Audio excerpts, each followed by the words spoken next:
Well, with me is Andrew Teacher, who's the former spokesperson for Heathrow Airport, now the director of Blackstock Consulting, which advises companies on planning and infrastructure. Andrew, good to see you. So, part of the frustration that many of the stranded passengers had was they said they were not being kept informed of what was going on.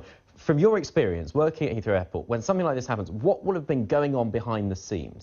Well, you're going to have a lot of people very, very busy right now down at the main office of BA and at the airport as well.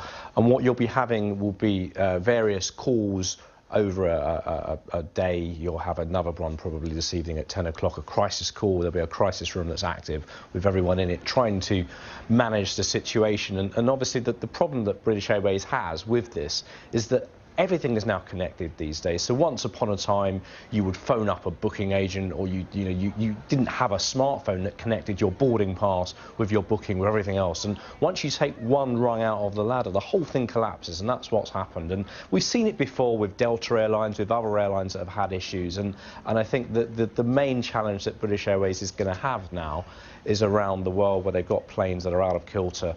The system is not quite there, and it's going to take a few days to get back on its feet. A lot of the passengers that we've heard from have been very frustrated about the way it's been handled. What do you think could have been done better, if anything?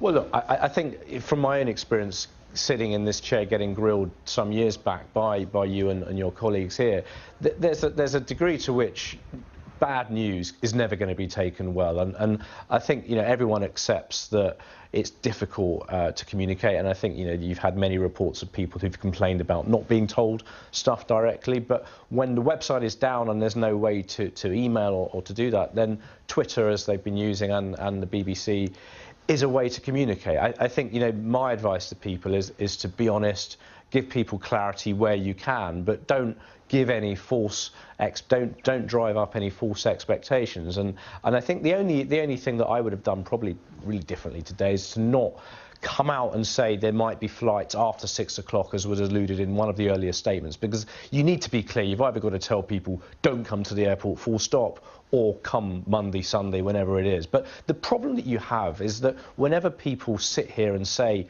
don't come to the airport, the public do have a tendency just to ignore that advice and go anyway. And that's why I think it's an especially challenging situation when there isn't a way for people just to go direct to the consumers with a message. OK, Andrew, many thanks for that. Andrew Teacher.